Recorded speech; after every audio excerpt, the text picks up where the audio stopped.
तीसरी मुट्ठी पर रुक्मिणी जी ने हाथ पकड़ लिए। क्यों? गुरुजी कई भाव बताते थे। एक तो ये कि कच्चा चूरा खाने की आदत नहीं, कहीं पेट में दर्द न कर दे, हो गया सम्मान बहुत। दूसरा भाव, ऐसी प्रेमी भक्तों के प्रेम में शनि कोई वस्तु मिलती है, चाहे सबरी की बेर हो, चाहे बिदुरानी के छिलके हो, स्वार्थी बन जाते, अकेले खाने लग जाते। चलो वहाँ अकेले गए थे, यहाँ हम सब हैं, एक एक दाना भी तो हम लोगों को दे दो, इसमें से कुछ हमारे लिए भी तो छोड़ो। आप कहोगे कि मेरी भाभी ने दिया है, तुम्हारा क्या? तो आपकी भाभी लगेगी तो हमारी भी तो देवरानी जेठानी कुछ लगेगी। आप कहोगे तुम 16,108 हो, इसमें 1600 दाने भी नहीं बैठेंगे, एक एक दाना भी तो नहीं आएगा। कहा कि हम ठंडाई की तरह घोट छान करके एक एक आचमनी लेंगी, लेकिन हिस्सा सबको मिलना चाहिए। ये दूसरा भाव है। तीसरा भाव, रुक्मिणी जी पी रही की सी जान निहारी, हृदय की जानने वाली है, समझ रही है कि केवल मुफ्त में चिवड़ा नहीं खा रहे हैं, त्रिलोकी नाथ से एक एक मुट्ठी चिवड़ा के बदले एक एक लोक संकल्प करते जा रहे हैं सुदामा के लिए। 3 लोक में से 2 लोक तो दे दिया, 2 मुट्ठी चिवड़ा खा करके, अब तीसरा लोक बचा, तीसरी मुट्ठी खा के अगर तीसरा लोक भी सुदामा को दे देंगे तो सुदामा हो जाएंगे त्रिलोकीनाथ और त्रिलोकीनाथ हो जाएंगे सुदामा। इसलिए हाथ गए प्रभु को कमला कहे, नाथ कहा तुमने चितधारी, चंडुल खाए मुठी दुई दीन कियो, तुमने दुई लोक बिहारी। खाए मुठी तीसरी अब नाथ कहा, निज भाष की आस बिचारी, रंग कहीं आप समान कियो, अब आप ही चाहत होन भिखारी। ठाकुर ने कहा क्यों रस में विश्वाम कियो, अब और न खान दियो एक फंका, विप्रलोक तृतीय देत करी, तुम क्यों अपने मन शंका। भामिनी मोहि जिमाए भली विधि, कौन रहो जग में नर रंका, लोग कहें हरि मित्र दुखी, हम सो न सहो यह जात कलंका। रुक्मिणी जी बोली कोई बात नहीं, आप दोनों अपनी अपनी आदत से लाचार हो। हाँ, आप ये ब्राह्मण आपकी छाती में लात मारे और फिर भी आप इनके चरण दबाओ, इसीलिए तो एक सिर पर चढ़े जाते हैं। ये वही ब्राह्मण जिनने आपकी छाती में लात मारे थे, आज तक चिन्ह बना हुआ है। ठाकुर बोले हाँ देवी, ये वही देवता हैं जिनने आपकी चिट्ठी पहुंचाई थी द्वारका। बोलो वृंदावन बिहारी। हाँ, नहीं तो आज शिषपाल के यहाँ चक्की चलाती रहती। ये रीस की नहीं, रोष की नहीं, रस की बातें हैं। सुदामा जी मुस्कुरा रहे हैं, अच्छा भैया भाभी में बात हो रही है। इसके बाद ठाकुर ने चंदन भी लगाए हैं इनके ललाट पर, पहले ही लगाए। श्री डोंगरे जी कहा करते थे जब ललाट पर चंदन लगाने लगे तो सुदामा के भाग्य में श्री क्षय लेख दिखाई पड़ा। ठाकुर ने कहा कि श्री क्षय मैंने धन्नास, मेरे मित्र के भाग्य में ब्रह्मा ने श्री क्षय लिखा है, क्या करोगे, मिटा दोगे? बोले ब्रह्मा का अक्षर है, मिटाऊंगा तो नहीं, लेकिन तीनों अक्षरों को उलट फेर कर दूंगा। तो उलट दिया तो क्या हो गया? यक्षश्री। यक्षश्री माने कुबेर की संपत्ति, यक्षराज कुबेर की संपत्ति। ये तो ब्रह्मा के अक्षरों का ही उलट फेर, अपनी तरफ से 2 मुट्ठी चिवड़ा खाकर 2 लोग की संपत्ति दी। बहुत सम्मान हुआ, सुदामा जी बड़े आनंदित हुए। और स्वभूते विश्वभावे न स्वसुखे नाभिनंदिता, जनाम स्वालम तात पथ्यन ब्रज नंदिता। अगले दिन सुदामा जी बोले भैया कन्हैया राम राम। अरे कल आए और अभी आज ही राम राम? बोले हाँ, तुम्ही ने तो कहा है कि श्रवणात् दर्शनात् ध्यानात् मयि भाव अनुकीर्तनात् न तथा सन्निकर्षेण प्रतियात चितो ज्ञान। नजदीक रहने से प्रेम कम घट जाता है। तो अब चले, तुम्हारी भाभी चिंता कर रही होगी। अच्छा भैया आते जाते रहियो। कहा कि बा हम ही आते जाते रहेंगे कि तुम भी कभी आओगे? हम तो आए लिए, अब तेरी बारी है। कहा कि चल आऊंगा। कहा कि जल्दी कृपा करियो। कहा चल तेरे पहुंचने की देरी है। हथेली पर एक फूटी कौड़ी भी नहीं दी, घर पर 2 लोग की संपत्ति दे रखी है। हाथ पर क्यों नहीं दिया? इसलिए कि सुदामा कुछ चाहता नहीं है, इसको देंगे तो झगड़ पड़ेगा। हमने कब तुमसे चाह, बहुत कीन प्रभु लखन सी नहीं कछ केवट ले, तो विदा कीन करुणा तन भक्त विमल भर दे। उसी तरह का औरंगाबाद भगत है ये। और अगर दे भी देता हूं तो रास्ते के कोल भी लोग लूट लेंगे, घर तक पहुंच कहां पाएगा। इसलिए बीमा घर पर 2 लोग की संपत्ति। सुदामा बस्ती में आए तो सुदामा मंदिर देखी डरे, यहाँ होती मेरी राम मड़ैया, यहाँ कहाँ के भूप उतरे, सुदामा मंदिर देखी डरे। कहाँ गई मेरी नारी सुशीला, यहाँ कहाँ के भूप उतरे, सुदामा मंदिर देखी डरे। सोचा कि मेरी अनुपस्थिति में किसी जालिम, जोरदार, जबरदस्त जमींदार अथवा राजा महाराजा ने मेरी झोपड़ी उजाड़ के फेंक दी और अपना सोने का महल बना लिया। रतन जटित घर देख के चकित भयो मनमाए, जय समान त्रिलोक में और ठोर कहना है। अब आगे बढ़े, पूछे कि सुशीला कहाँ गई, किसी से पूछे ये किसने मकान बनवा लिया। इतने में सुशीला की दृष्टि पड़ी महल के ऊपरी भाग से, दासियों से बोली कि जल्दी उन्हें ले आओ, नहीं तो कहीं आगे न बढ़ जाए, पंडित जी को बुलाओ जल्दी से। दासियों ने जाकर कहा, पंडित जी पधारो, महारानी जी बुला रही हैं। वो बेचारे क्या पता कौन महारानी बुला रही। बोले कि एक महाराजा से मिल के आए तो झोपड़ी गई, अब महारानी काहे को बुला रही, अब मेरी लोटा डोरी छीनने के लिए महारानी बुला रही। इतने में सुशीला आई और आकर के पहले तो आरती उतारी, नीचे ताकते रहे, हमें क्या मतलब किसी राजा रानी की ओर देखने से।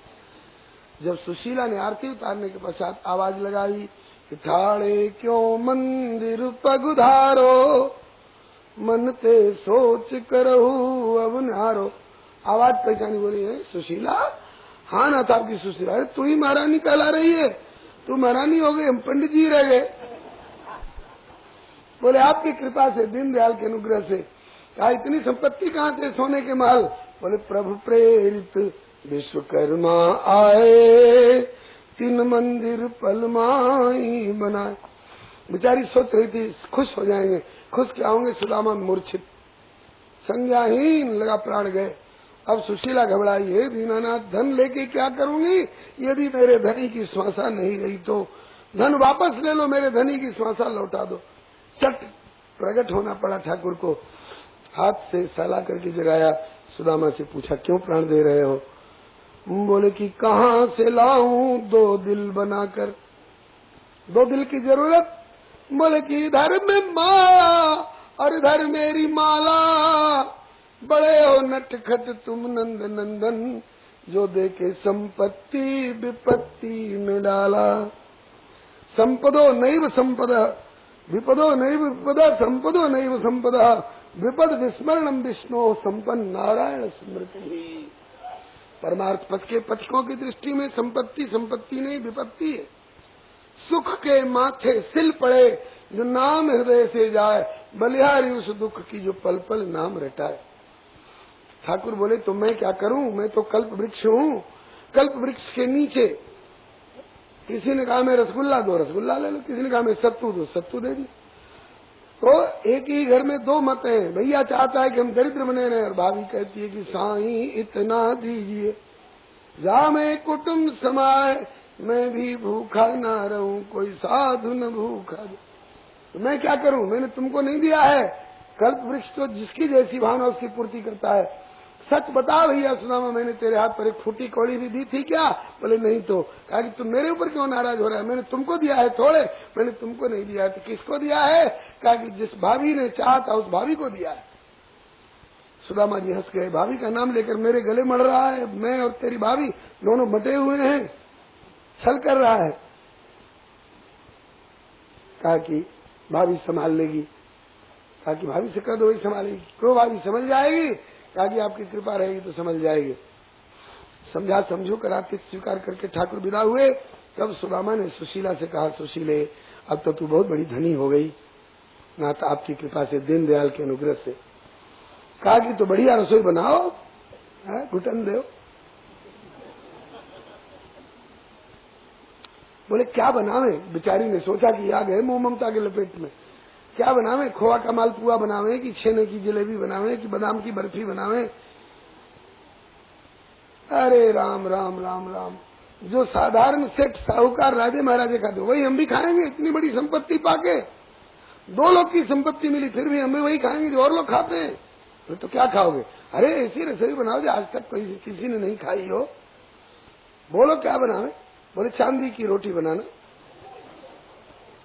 और कहा कि सोने की दाल बनाना, और ये आलू बैगन, टिंडी भिंडी दुनिया खाती रहती है, हीरे की तरकारी बनाना, और जीरा मेथी का छौंक दुनिया लगाती है, तुम मोतियों से छौंक लगाना। सुदामा जी ने कहा कि बावरे तो नहीं हो गए? बोले क्यों? कहा कि त्रिलोकीनाथ को न्योता मिलता है बरसाने से सर्वेश्वरी श्री राधा रानी की तरफ से। तो कौन चीज का? उड़द की दाल, गेहूं के फूल का,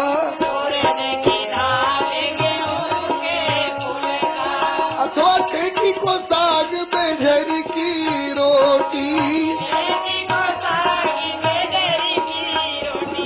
और बाहू में अरे तेरी गरज पड़े तो खा गईयो, बुलाए गई राधा प्यार, कान्हा तेरी गरज पड़े तो खा गईयो, बुलाए गई राधा प्यार, कान्हा बरसाने में आए गईयो रे, बुलाए गई राधा प्यारी, कान्हा बरसाने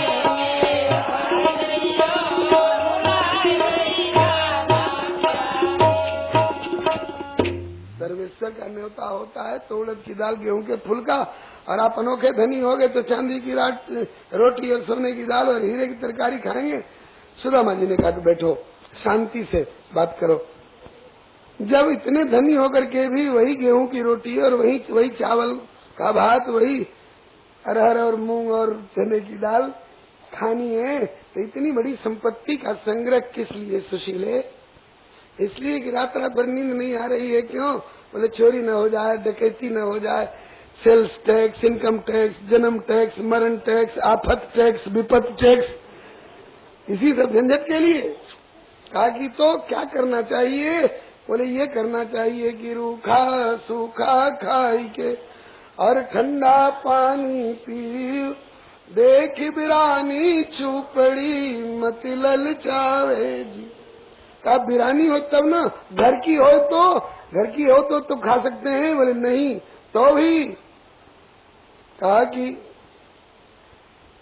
तो भी रूखी और आधी भली साजी सो संताप, जो खाओगे चूपड़ी तो करनो परी है पाप। इंद्रियों को बस में नहीं रख सकोगी सुशीले अगर भोग पदार्थ को संग्रह करके उपभोग करोगी, भजन नहीं बनेगा। हाँ, भोगे रोग भयम, बोले च्युति भयम इत्यादि सब बहुत सारी बात समझाई। सुशीला ने कहा कि तो इतनी संपत्ति मिल गई, इसको क्या करना चाहिए? कहा कि ये करना चाहिए कि अपने दुख में रोने वालों मुस्कुराना सीख लो, औरों के दुख दर्द में हमदर्दी दिखाना सीख लो। जो खिलाने में मजा वो आप खाने में नहीं, जिंदगी में तुम किसी के काम आना सीख लो। कर गरीबों का भला और बदनसीबों पर रहम, सेवा में भगवान है यदि दर्शन पाना सीख लो। न काम तेरा हो भलाई और मुख में प्रभु का नाम हो, बस इसी जीवन में तुम जीवन बनाना सीख लो। लाभ चाहो तो कर भला, इधर से पढ़ो तो लाभ और उधर से पढ़ो तो भला, इधर से पढ़ो तो याद और उधर से पढ़ो तो दया। लाभ चाहो तो कर भला, चाहो दया तो याद कर, सुन समझ सदगुरु बचन कुछ नेकी कमाना सीख लो। धोखा मिलेगा एक दिन झूठे जगत के प्यार से, तो प्यार किए बिना न रहा जाए तो बोले प्यार कर सत्संग से गोविंद गाना सीख लो। जिंदगी में तुम किसी के काम आना। गरीबों में, दिन दुखियों में, साधु संतों में लुटाओ और सादा जीवन उच्च विचार रखो। श्री सुखदेव जी के शब्द हैं, इत्थम व्यवसितो बुद्ध्या भक्तो तीव जनार्दने विषयान जाया त्यक्षन बूझे नाति लंपट।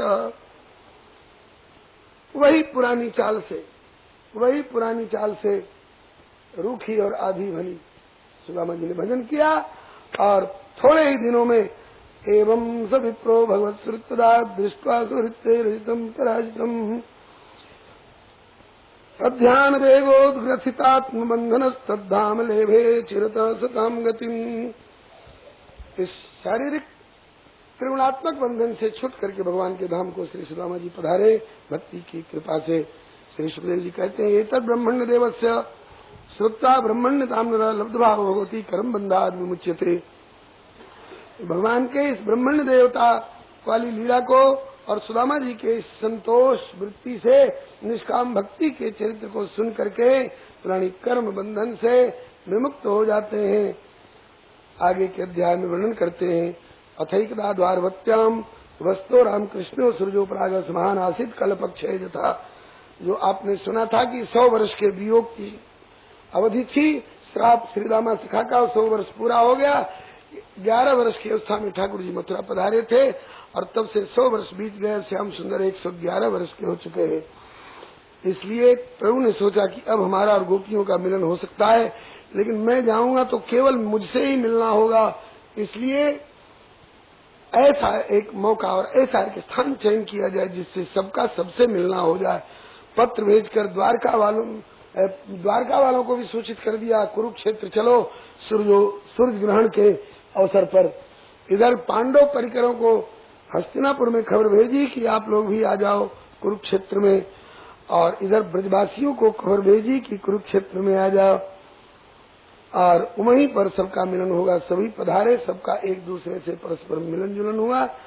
कन्हैया जी को खबर मिली कि एक बूढ़ी माई खोजती फिर रही, मेरा कन्हैया किस शिविर में ठहरा हुआ है। और ये स्वर तो मेरे, ये संबोधन तो मेरी यशोदा मैया का है। आके चरणों में लिपट गए श्याम सुंदर। मैया ने उठा के हृदय से लगा लिया। वैसे गोपियों और श्याम सुंदर के बीच का जो वियोग है वो श्रृंगार भाव वाले गोपियों के साथ में वियोग है। यशोदा मैया और नंद बाबा के प्रति वियोग का शाप नहीं है। श्री पद्म पुराण में वर्णन है कि श्री रुक्मिणी जी के विवाह के समय में न्योता आया और नंद बाबा और यशोदा मैया भी वहाँ पधारे, मिलन होता रहा है। और गोपियों का और इनका मिलन अब 100 वर्ष के वियोग के अवधि पूरी होने के बाद मिल रहे हैं। एक दूसरे से मिलकर बहुत प्रसन्नता हुई। बहुत लोग श्री ब्रजेश्वरी राधा रानी एवं श्री द्वारकेश्वरी श्री रुक्मिणी जी को बड़ी छोटी कह करके एक को है एक को उपा दे करके और नाक भों सिकोड़ते हैं। नहीं, श्री सूरदास जी का समन्वयात्मक दृष्टिकोण देखिए, कितना प्यारा समन्वयात्मक दृष्टिकोण है। श्री सूरदास जी सूर सागर में कहते हैं श्री राधा रुक्मिणी ऐसे भेटी जैसे बहुत दिनन की बिछुरी एक बाप की बेटी। एक स्वभाव एक लय दो हरि की प्यारी, एक प्राण मन एक दुहन को केवल तनुकर देखिए न्यारी। निज मंदिर ले गई रुक्मिणी पहुनाई विदिठानी, सूरदास प्रभु तहाँ पग धारे जहाँ दो ठकुरानी। बड़े प्रेम से इनका मिलना जुलना हुआ। रानी पटरानियों का आपस में मिलना जुलना हुआ तो उन्होंने पूछा आपका ब्याह कैसे हुआ, आपका ब्याह कैसे हुआ, आपके बाल बच्चे कितने हैं, आपके बाल बच्चे कितने हैं, आपको कितना प्यार करते हैं, आपको कितना प्यार करते हैं। अब 16,108 की आपस की वार्ता करने लग जाएंगे तो बताइए समय चाहिए कि नहीं चाहिए। आगे वसुदेव जी ने सोचा कि इस समय में बहुत सुंदर हमारे सभी रिश्तेदार लोग जुटे हैं, ऋषि मुनि आए हुए हैं। उन ऋषि मुनियों को आया देख करके भगवान श्याम सुंदर ने उनके चरण धो करके और माथे पर चरणोदक लिया और अपना भाग्य सराहा, हमारा अवतार लेना सफल हो रहा है। भगवान के दर्शन से ऋषियों ने कहा हमारी साधना आज तक की सफल हो रही है। और कहते हैं कि कोई तीर्थ में जा करके आईना कंघी रोली मोली और बतासे चिनौरी फोटो खरीद करके लाए तो और किसी संत के दर्शन नहीं किए, तीर्थ के संत के, तो कहते हैं कि वह तीर्थ यात्रा नहीं, वह तो बाजार खरीदने गया था। तीर्थ का वास्तविक लाभ तो है कि वहाँ के रहने वाले इन संतों के चरणों में बैठ करके इनसे हम जो कुछ उपदेश के रूप में आंतरिक संपत्ति प्राप्त करें, क्षमा दया शील संयम भक्ति ज्ञान वैराग्य श्रद्धा प्रेम विश्वास सेवा उपकार, ये संतों के निकट बैठकर कमाई करो। वास्तव में तीर्थ का यही लाभ है। फिर वसुदेव जी ने सोचा कि बढ़िया मौका है, ऋषि महर्षि भी जुटे हैं, हमारे रिश्तेदार कुटुंबी भी जुटे हुए हैं, इसलिए यज्ञ करो। यज्ञ कराया, बहुत आनंद आया, बड़े धूमधाम से यज्ञ संपन्न हुआ। इसके बाद भगवान श्याम सुंदर इत्यादि सब अपने अपने ठिकाने ठिकाने पहुंचे। जब घर लौट के आए तो माता देवकी ने कहा कि लल्ला, कन्हैया, बलराम, हाँ भैया, कहा कि हमने सुना है कि गुरु जी के दिवंगत पुत्र को ला करके तुमने दिए थे, तो जैसे गुरु जी के दिवंगत पुत्र को ला करके दिए, क्या हमारे 6 पुत्र जो तुम्हारे प्रादुर्भाव से पहले कंस ने पटक के मार डाले थे, क्या उन 6 पुत्रों को भी ला सकते हो? कमाल की बात है। तीखे शेष ही जिनको प्राप्त करने के बाद फिर कुछ प्राप्त करना बाकी नहीं रह जाता, ऐसे प्रभु को पुत्र रूप में प्राप्त करके अभी 6 दिवंगत पुत्रों की ममता जकड़े रह रही है।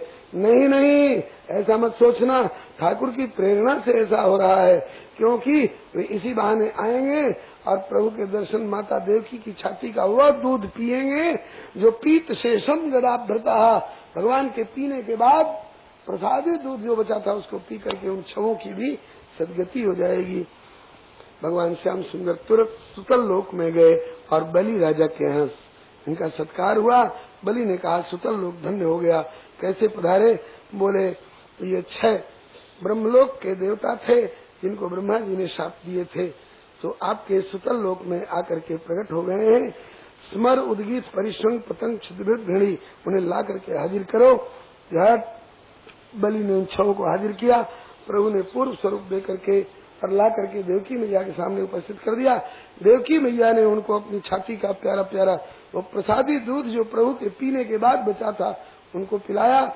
और पीत्वामृतम तस्या पीत शेषम गदाभृता नारायणांग संस्पर्श प्रतिलब्धात्म दर्शनाते नमस्कृत्य गोविंदम देवकीम पितरम बलम विस्ताम सर्वभूतानाम ययुर्धाम दिवोकसाम। भगवान को नमस्कार करके और देवकी माता इत्यादि की परिक्रमा करके वो दिव्य स्वरूप होकर के और दिव्य लोक को चले गए, उनकी सदगति हो गई। श्री हरे नमः। श्री सुखदेव जी कहते हैं कि अद्भुत अद्भुत प्रभु के चरित्र हैं, इनको जो सुनते हैं गाते हैं वो सब प्रकार के पापों से रहित होकर के भगवान की भक्ति प्राप्त करके और उनके परम कल्याण में धाम को प्राप्त करते हैं। और क्या सुनना चाहते हो परीक्षित? बोले कि ब्रह्मण वेद मिच्छाम स्वसारम राम कृष्णयो यथो भी में विजयो याम आसित पितामही। मेरी दादी का ब्याह कैसे हुआ था? बोलो दादी पोता की जय। ईमानदारी से बताइए, आप लोग कोई है इसमें जो अपनी दादी का ब्याह सुने हो? शायद ही कोई होंगे। और परीक्षित कहते कि मेरी दादी का ब्याह कैसे हुआ था, सो सुनाइए। श्री सुखदेव जी, बात यह है कि परीक्षित की दादी का संबंध भगवान श्री कृष्ण से भी है। भगवान श्री कृष्ण की सगी बहन है, सुभद्रा नाम है, अर्जुन से ब्याही गई हैं। तो कहा कि मेरी दादी का ब्याह कैसे हुआ था सो बताइए। तब श्री सुखदेव जी बोले कि तुम्हारी दादी सुभद्रा भगवान श्री कृष्ण की छोटी बहन है। माता देवकी के 8वें गर्भ से भगवान श्री कृष्ण और 9वें गर्भ से तुम्हारी दादी सुभद्रा का जन्म हुआ। जब सुभद्रा बड़ी हुई, ब्याह के जोग लगने लग गई, तो बलराम जी की इच्छा थी कि दुर्योधन के साथ ब्याह करेंगे, लेकिन श्याम सुंदर ने सोचा कि दुर्योधन के पास संपत्ति चाहे जितनी हो, चरित्र नहीं है, चरित्रहीन है, तो ऐसे बेईमान चरित्रहीन के साथ मेरी बहन का ब्याह ठीक नहीं होगा। इसलिए अर्जुन बढ़िया रहेगा। अर्जुन को सिखा पढ़ा करके लाए कि जैसे सावन के महीने में बोल बम वाले लोग खूब पीले पीले केसरिया कपड़े पहन करके और तीर्थ यात्रा को जाते हैं, ऐसे तीर्थ यात्री जैसा भेष बना ले। कुछ दिन हजामत बनाना छोड़ देना, दाढ़ी मूछ सब निकले आएंगे और आकर के प्रभास क्षेत्र में डेरा डाल देना। मैं आकर के न्योता कर दूंगा, तुम आकर के मेरे घर में भोजन करना और परोसने में मेरी बहन सुभद्रा ही परोसती रहेगी। मैं दरवाजे पर रथ खड़ा रखूंगा और जब खूब झिक के जिम लेना तो मेरी बहन को लेके भाग जाना। बोलो भक्तवत्सल भगवान की। ऐसा भैया और ऐसी बहन विश्व के इतिहास में दूसरा मिलने वाला नहीं है। और ऐसी क्या कहते हैं, ऐसा साला और ऐसा बहनोई भी दुनिया में दूसरा नहीं मिलेगा। ऐसी दादी और ऐसा पोता भी दुनिया में नहीं मिलेगा। बोलो भैया बहनी की जय, बोलो साले जीजा की जय, बोलो दादी पोता की जय। अर्जुन तीर्थ यात्री बन करके आए, प्रभास क्षेत्र में डेरा डाला। वहाँ भगवान कृष्ण ने उनका न्योता कर दिया। आए, अर्जुन जिम रहे थे, सुभद्रा परोस परोस के जिमा रही थी। जब अर्जुन ने झिक के जिम लिया, हाथ पकड़े, बोले चलो, ले जाकर रथ पर उठाया, रथ हाँक दिया। और पीछे बलराम जी को मालूम हुआ कि रे तो अर्जुन था और मेरी बहन को लेके भागा जा रहा है। हल मुसल लेके दौड़े कि अभी खबर लो। तब तक श्याम सुंदर ने चरण पकड़ लिए और बोले कि दाऊ दादा, दुर्योधन के पास पैसे चाहे जितने हो, चरित्रहीन है, उससे ज्यादा बढ़िया चरित्रवान बहनोई मिल गया। कहे को उसके पीछे हल मुसल्ले के दौड़ रहे हो। कहा कि जब तुम्हारी इच्छा है तो गम खा के रह जाता हूँ, नहीं तो अर्जुन की खबर ले लेता। बोलो श्री दाऊ जी महाराज की। फिर अर्जुन घर में ले गए और विधिवत पाणी ग्रहण और गठबंधन, सिंदूरदान, भावरी इत्यादि हुई। इस तरह से तुम्हारी दादी का ब्याह हुआ। सुन लिया दादी का ब्याह? हाँ महाराज। बोलो दादी पोता की। आज की कथा यही विश्राम ले रही है और शेष कथा सुनने के लिए कल आइए। कल 8 से 11 के भीतर शेष कथा निवेदन की जाएगी। और अगर हो सकता है कि 11 का 11:15 हो जाए, तो अगर थोड़ी परेशानी भी हो तो कल भर की परेशानी है, फिर परसों से आपको परेशान नहीं करेंगे। श्री कृष्ण गोविंद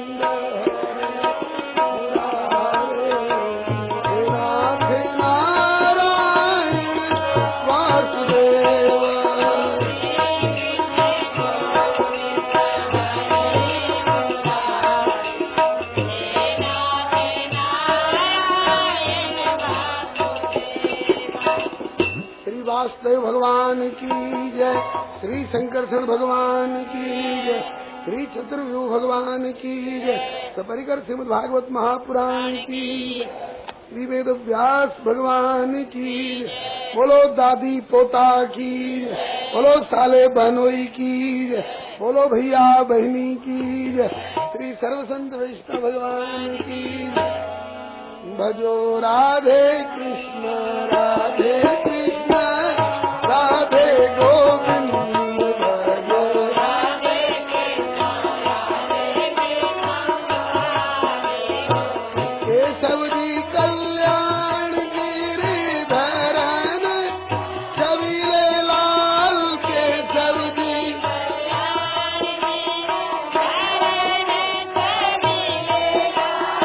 मदन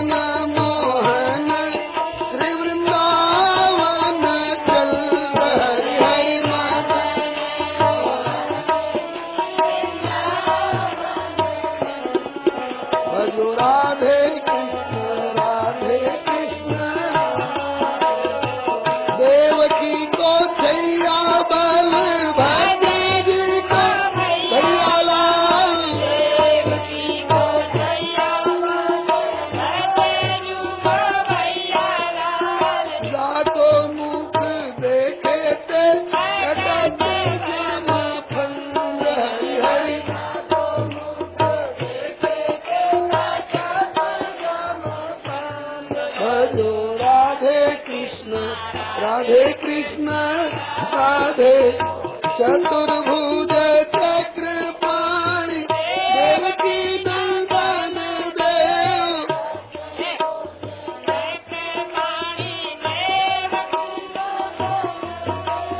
नंद को नंदैया स्वामी असुर निकंद, हरि हरि नंद को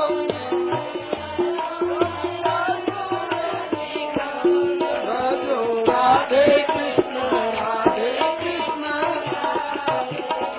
ब्रजपति ब्रजराज सुरनक तारकाज ब्रजपति,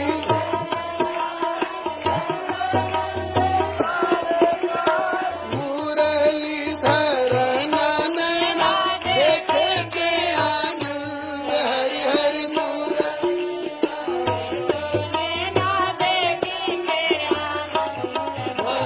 राधे कृष्ण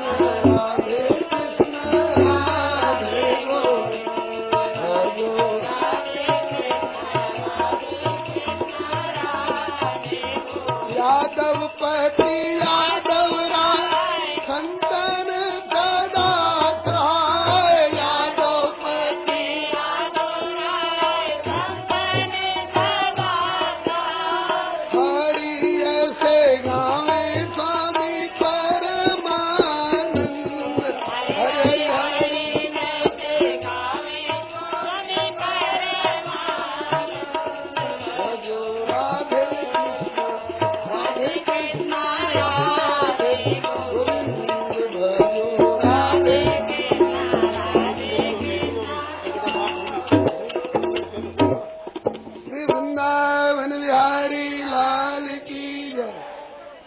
हाँ भाई सुनिए, परसों के भरोसे मत रहिएगा, कल ही कथा का विश्राम होगा और 11 बजे करीब विश्राम होगा। बस बोलो वृंदावन बिहारी लाल की जय, श्री अयोध्यानाथ की जय। पुराण एकादश दिवसीय कथा सत्र का विश्राम दिवस है। विश्राम दिवस की भी विश्राम वाली बैठक है। श्री प्रभु कृपा से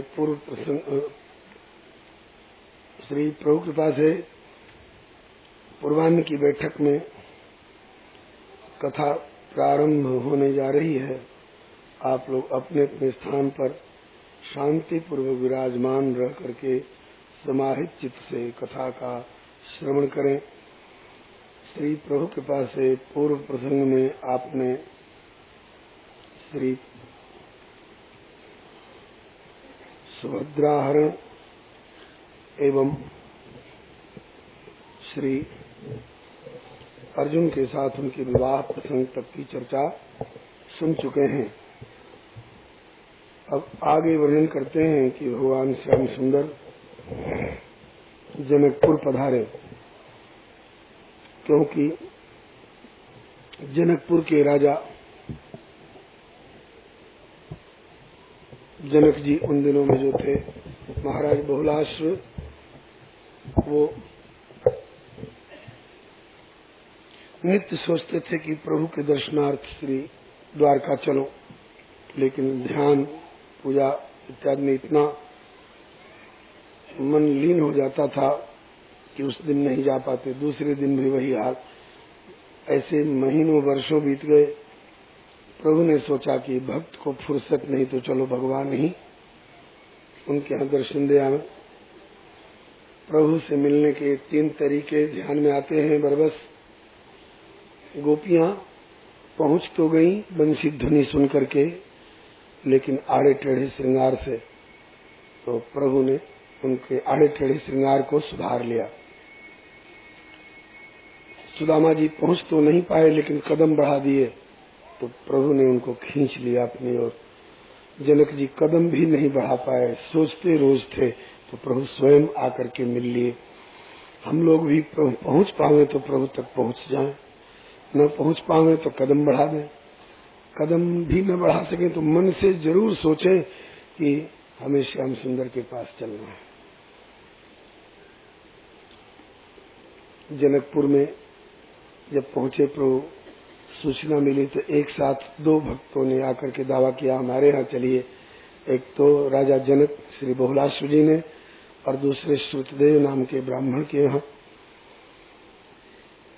दोनों जगह ठाकुर जी एक साथ गए, 2 रूप से प्रकट होकर के। क्यों? राजा के यहाँ जाए तो ब्राह्मण समझेगा कि गरीब समझकर ठुकरा दिया। ब्राह्मण के यहाँ जाए, राजा कहेंगे हमारा अपमान हो गया। इसलिए दोनों जगह एक साथ गए। श्री सुखदेव जी कहते हैं कि ऋषि लोग भी गए थे, जिनमें मैं भी था। हम लोग भी 2-2 रूप से दोनों जगह गए, जिसमें किसी को ये पता न चले कि उनके यहाँ गए हमारे यहाँ नहीं आए, उनके यहाँ पहले गए हमारे यहाँ पीछे आए। नहीं, दोनों जगह निज निज रुख राम ही सब देखा, को न जान कुछ मर्म विशेखा। श्री जनक जी ने तो बड़ी सावधानी से प्रभु की सेवा भक्ति करके इनको रिझा लिया। और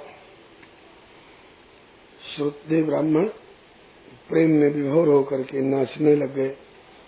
बहुत देर के बाद जब होश आया तो चरणों में प्रभु के प्रणत हुए।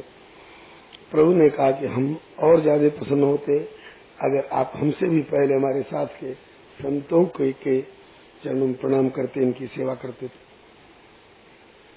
इसके बाद कुछ दिन वहां रह करके इनको सन्मार्ग का उपदेश करके भगवान लौट आए। आगे के अध्याय में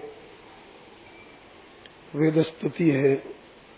श्री परीक्षित जी जिज्ञासा करते हैं कि त्रिगुणात्मिका वृत्ति वाली श्रुतियां गुणातीत परमात्मा का प्रतिपादन किस प्रकार करती हैं। तो श्री सुखदेव जी कहते हैं कि ऐसा ही प्रश्न कभी नारद जी ने किया था। भगवान नारायण ने बताया कि इस प्रश्न का उत्तर जनलोक निवासियों के बीच में श्री सुनंदन जी ने दिया था, उस समय आप मेरी श्वेत द्वीप वाली श्री मूर्ति के दर्शनार्थ पधारे थे। जैसे किसी सोए हुए राजा महाराजा को उनके अनुजीवी सूत मागध भाट कवि चारण मधुर स्वर से संगीत गा करके जगाते हैं, ऐसे ही योग निद्रा में पौड़े हुए प्रभु को श्रुतियां इस प्रकार से जगाती हैं। जय जय जय अजाम अजित दोष गृहीत गुणाम त्वमस्य यदात्मना समवरुद्ध समस्त भग अग जगदोक साम अखिल शक्ति उचित जय आत्मनाथ चरतो अनुचर निगम। हे अजित आपकी जय हो, सर्वोत्कर्षण वर्तस्व, सबसे ऊपर चमकते रहो। और ये जिसके गर्भ में दोष भरे हुए हैं, ऊपर से गुणमयी दिखाई पड़ने वाली माया को मारो प्रभु, जो जीवों को सताती है।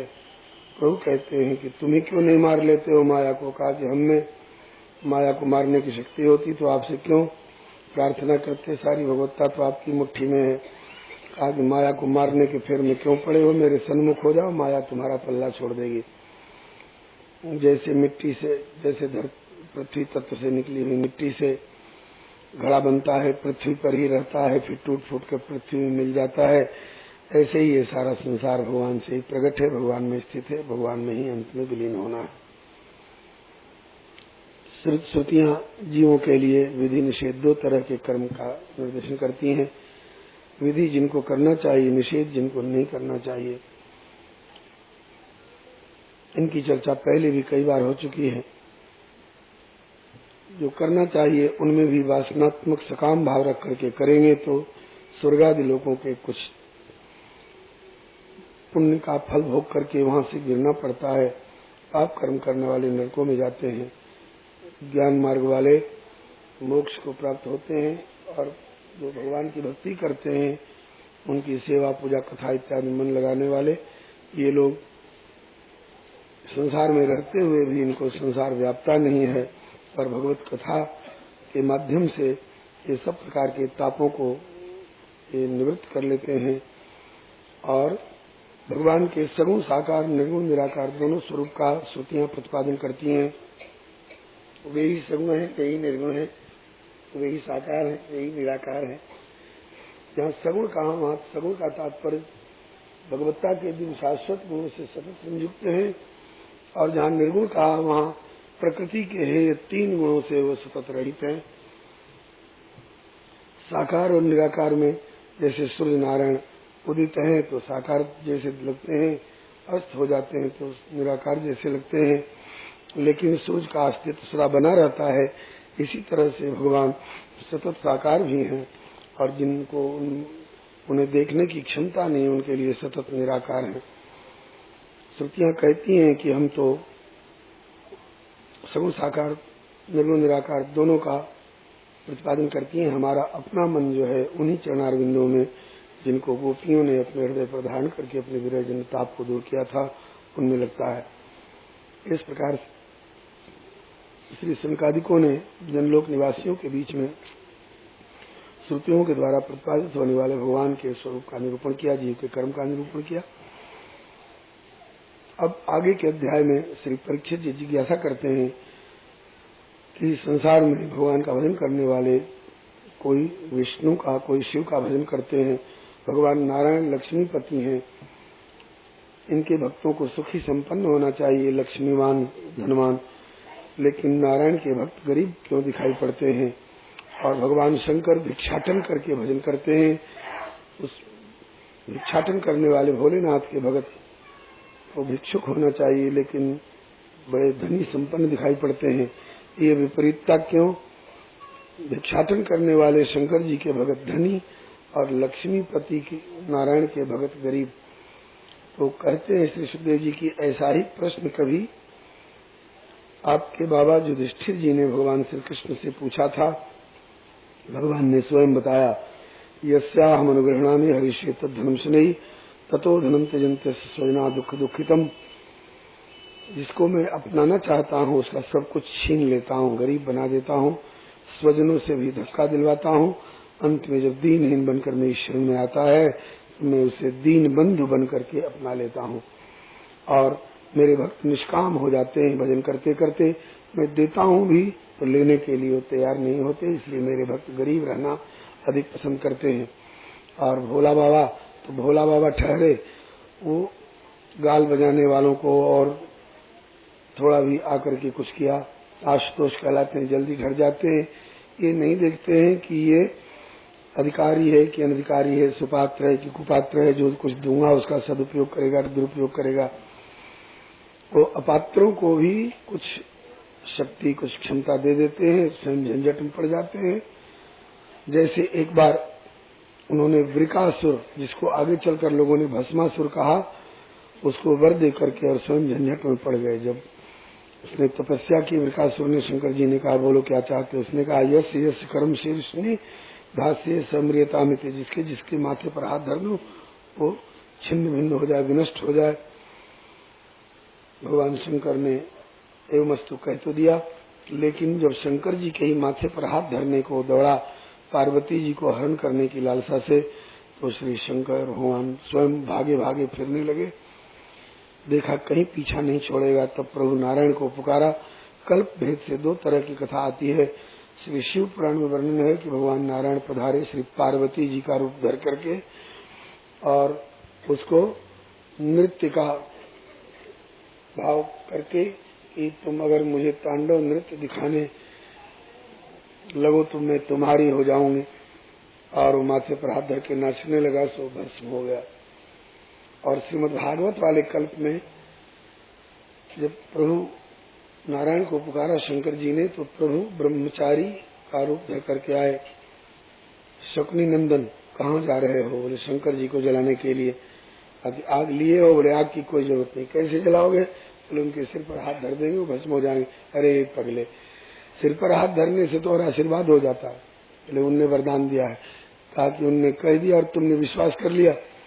जब से दक्ष प्रजापति ने शाप दिया है तब से उनकी बुद्धि ठिकाने रहती है। आजमाया है कि नहीं कहीं? बोले ना, अभी तो नहीं, अभी तो पहले उन्हीं पर आजमाने जा रहे हैं। कहा कि यदि उनके वचन पर तेरा इतना विश्वास है तो एक बार जरा आजमा के देख ले, अपने माथे पर हाथ लगा के देख। कहा कि मैं स्वयं जल जाऊं तो? कहा कि एकदम सटाना नहीं, थोड़ा ऊपर ही रखना। कुछ अपनी इच्छा से ले गया, कुछ भगवान की इच्छा से सट ही गया उसका हाथ। तो उसी समय अथा पतत भिन्न शिरा वज्राहत क्षणात, वो क्षण भर में ही और छिन्न भिन्न होकर के और उसका मस्तक सैकड़ों टुकड़े में विभक्त होकर के और उसका प्राणांत हो गया। देवताओं ने फूलों की वर्षा करी, जय जयकार करी। बोलिए श्री पतित पावन भगवान की जय। इस प्रकार से शंकर जी के भगत धनी क्यों और नारायण के भगत गरीब क्यों, इसका कारण बताया। आगे के अध्याय में वर्णन करते हैं कि एक बार देवताओं ऋषियों की सभा हुई।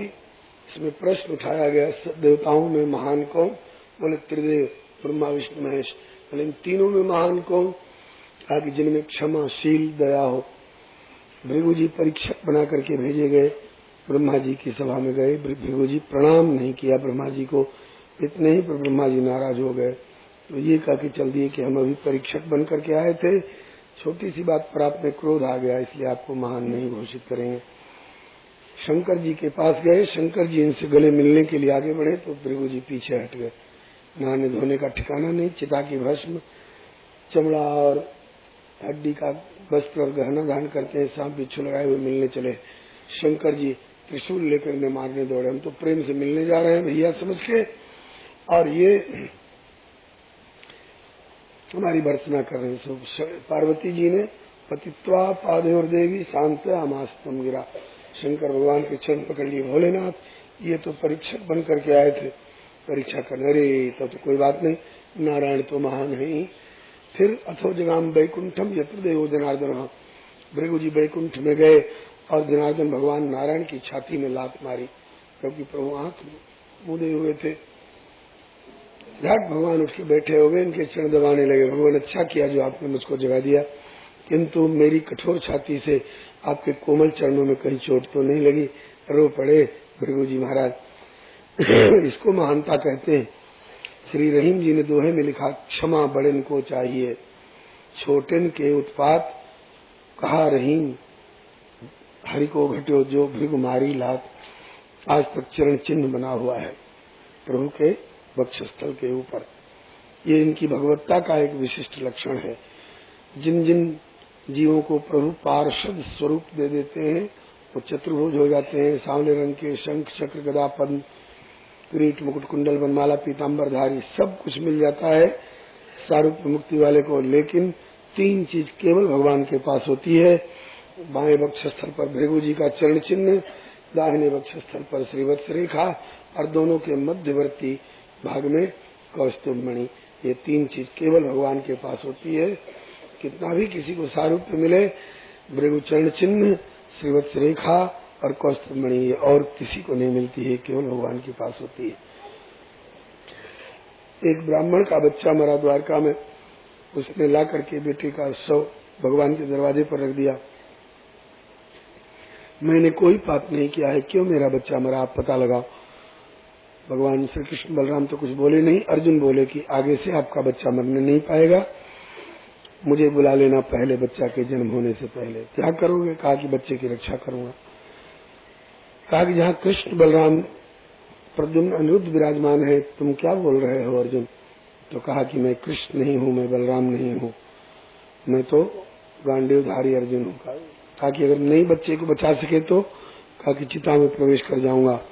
बच्चे के जन्म का समय आया, अर्जुन बुलाए गए और अर्जुन ने बाणों का ऐसा कट्टर बनाया जिसमें पवन का प्रवेश नहीं हो।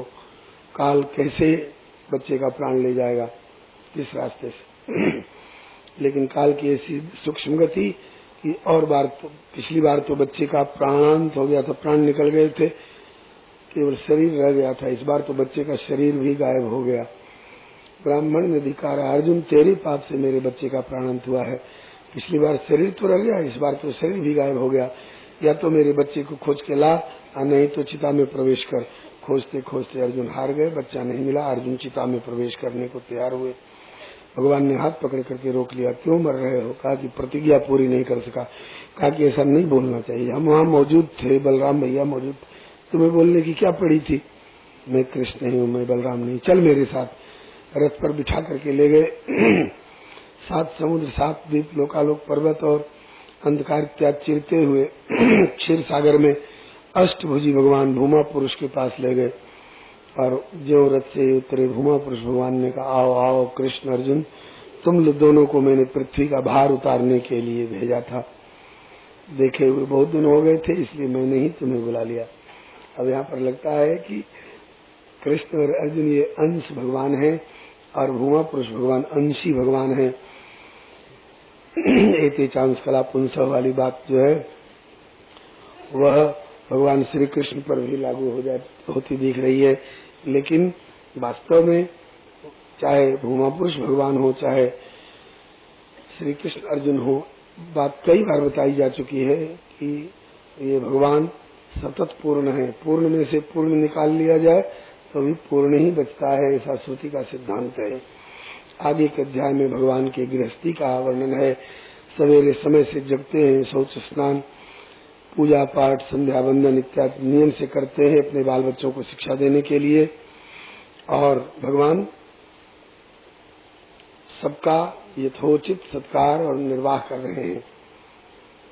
आप लोग ये सुन ही चुके हैं, भगवान श्री कृष्ण की 16,108 रानी पटरानी है, सबसे 10-10 पुत्र हैं और कन्याएं भी हैं। उन पुत्रों के पुत्र पौत्र इत्यादि भी बहुत संख्या इन जादुओं की हो गई है। अब इस 10वें स्कंद को विराम देते हुए कहते हैं, मर्त्यस्त्यानसो में द्वितीया मुकुंद श्रीमद कथा श्रवण कीर्तन चिंतेति तद्धाम दुष्टकृतां जवाब वर्ग ग्रामात्मनम क्षितिभुजोर्था। अब तक आप लोग 10वें स्कंद की कथा सुन रहे थे। अब 11वें स्कंद में आपका प्रवेश हो रहा है, जिसमें प्रमुखतया ठाकुर जी कुछ उपदेश करा करके और अपने धाम जाने के लिए तैयारी किए हैं। श्री सुखदेव जी कहते हैं, कृत्वा दैत्यवधम कृष्ण सरामो युभिर्वृत वो तारयत भारम जो इष्टम जनेन कलिम।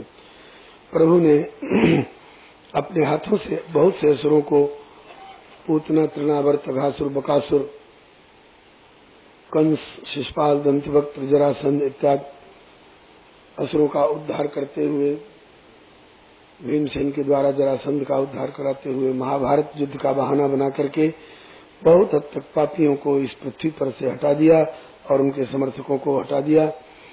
फिर चिंता हुई कि कहीं आगे चलकर हमारा यदुवंश भी पृथ्वी का भार न हो जाए, क्योंकि अब इनके मन में अहम का अंकुश सृजित होने लगा है कि मैं भगवान का वंशज हूँ, मैं जो कुछ करूँगा कोई मेरा क्या कर लेगा।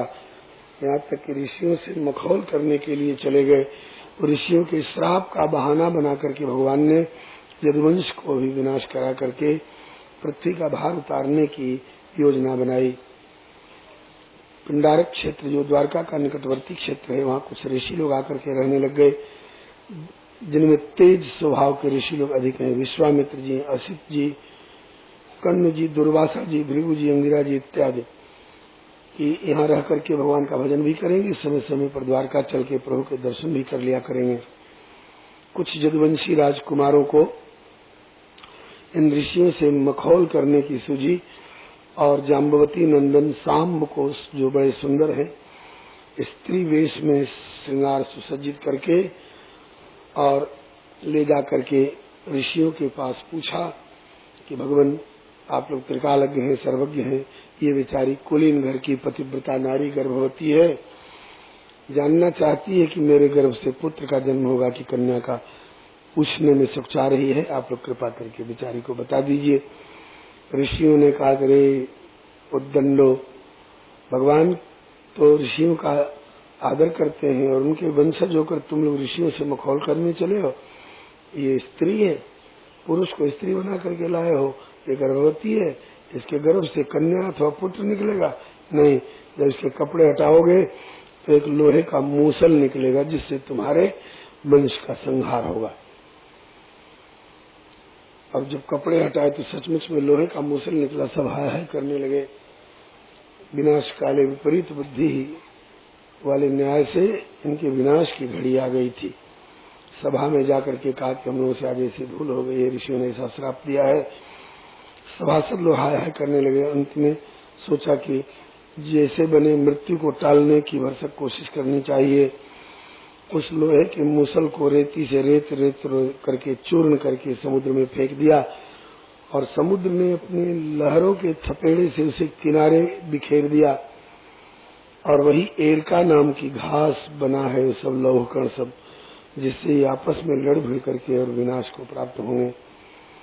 भगवान जानते हैं और समर्थ हैं, चाहते तो ऋषियों का श्राप मिथ्या कर सकते थे, लेकिन कहा कि नहीं, मैं मिथ्या नहीं करूंगा ऋषियों के श्राप को, बल्कि मैं अनुमोदन करता हूँ और उन पर दस्तखत और मुहर लगाता हूँ। ये दुष्ट लोग जो ऋषियों से मखौल करने गए, ये विनाश के पात्र हैं ही। मेरे यहाँ अपने पराये का भेद नहीं है। भले मेरे बेटे और पोते हैं तो क्या, इनका विनाश होना ही चाहिए जो ऋषियों से हंसी करने गए। बल्कि भगवान ने और अनुमोदन कर दिया। आगे के अध्याय में वर्णन करते हैं कि एक बार देव ऋषि नारद जी द्वारका पधारे। प्रभु के दर्शनार्थ श्री वसुदेव जी ने उनका बड़ा भारी पूजन और स्वागत किया, अपना भाग्य सराहा और बोले कि भगवान, संतों की, देवताओं की क्रियाएं तो कुछ दुख और कुछ सुख दोनों देती हैं, लेकिन सुखा यही वही साधु नाम स्वादिशाम अच्युतात्म नाम। आप जैसे संतों की सब क्रियाएं प्राणी का कल्याण ही कल्याण करती है, अर्थात साधुते हो ही न कारज हानि। हम आपसे कुछ जिज्ञासा करना चाहते हैं। बोले पूछो। बोले कि हम पूर्व जन्म में भगवान की आराधना तो की, लेकिन पुत्र भाव से, और अब लगता है कि ये बहुत बड़ा परिवार पाकर हम मोह ममता में फंस गए हैं। हमारे जैसे घर गृहस्थी के रहने वाले लोग मोह ममता के जाल से कैसे निवृत्त हो सकते हैं? जीव के परम कल्याण का स्वरूप और भागवत धर्म का स्वरूप कृपा करके बताइए। तब श्री नारद जी को एक बार तो आश्चर्य हुआ कि साक्षात भगवान जिनके पुत्र बने हुए हैं और अभी इनको अपने कल्याण में संदेह हो रहा है, लेकिन फिर ये निश्चय किया कि नहीं, अपने बहाने औरों को सुनवाने के लिए, औरों को सुनने का मौका देने के लिए ऐसा कह रहे हैं।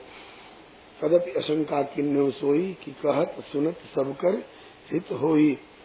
श्री नारद जी ने कहा कि हे वसुदेव जी, आपने जैसा प्रश्न जीव के परम कल्याण और भागवत धर्म से संबंधित मुझसे किया है, ऐसी ही जिज्ञासा एक बार विदेह वंश के पूर्वज श्री निमि राजा ने श्री नवयोगेश्वर से किया था, जो उनके सत्र में पधारे थे।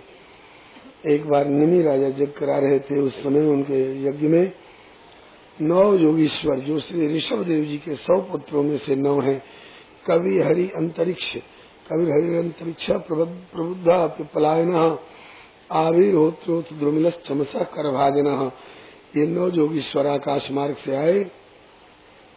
लगता था कि एक साथ 9 सूर्य आकाश में उदित होकर के आ रहे हैं।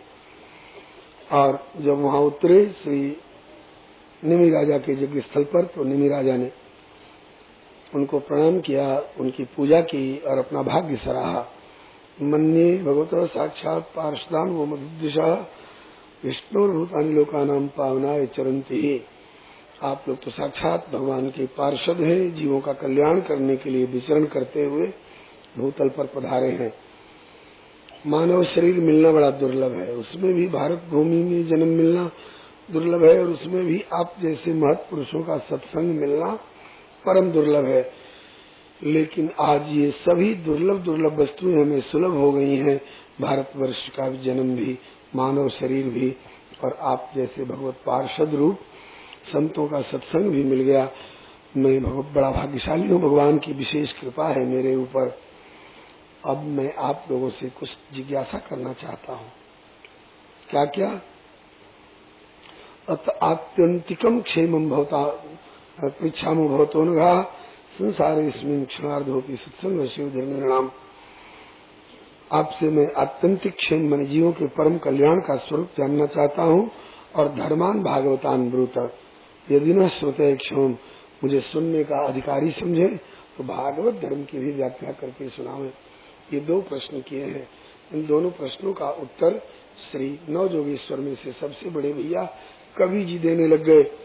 पहले जीव के परम कल्याण का स्वरूप मन्ये कुतश्चित भयमच्युतस्य पादाम्बुजोपासनमत्र नित्यम उद्विग्न बुद्धे रसदात्म भावात विश्वात्मना यत्र निवर्तते भी।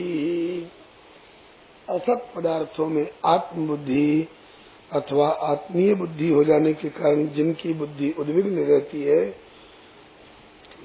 वो अगर अपना परम कल्याण चाहते हैं तो अच्युत भगवान, जो कभी च्युत नहीं होने वाले अपने स्वरूप से, ऐसे अच्युत भगवान श्री हरि के चरणारविंदों की उपासना में लग जाए, यही परम कल्याण का स्वरूप है। उपासना में भगवान के चरणों के समीप अपने को अनुभव करने लग जाए, यही परम कल्याण का स्वरूप है। एक बार श्री कबीर जी रोने लगे और उनके पुत्र कमाल जी हंसने लगे। कबीर जी ने पूछा, बेटा तू रो क्यों रहा है?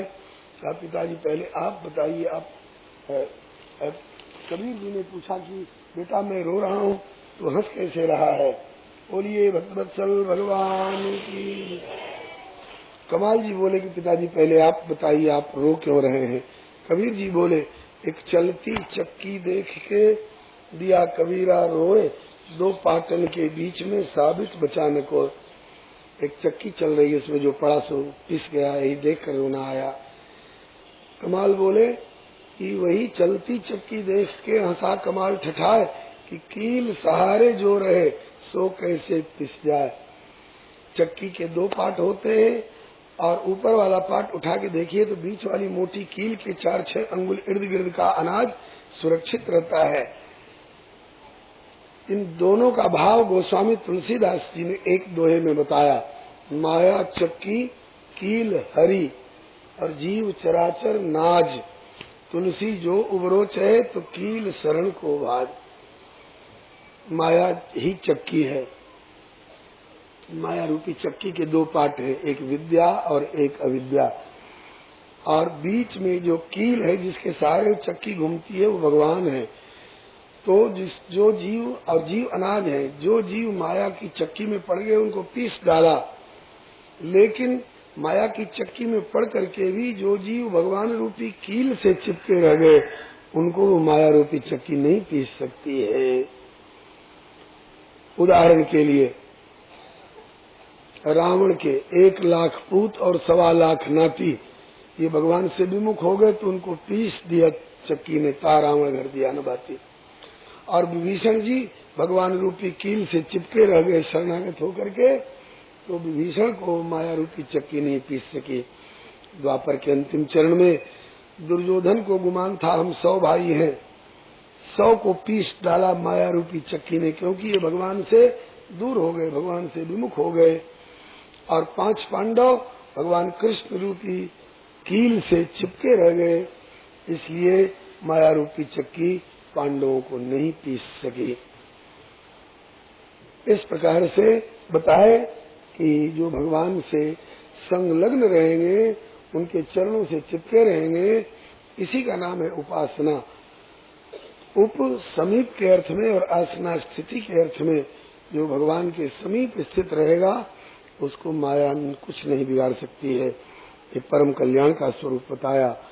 और भागवत धर्म के लिए कहते हैं ये वही भगवता प्रोक्ता उपाया है आत्मलब्धे अंजा पुंसाम विदुषाम विद्धि भागवता नितान।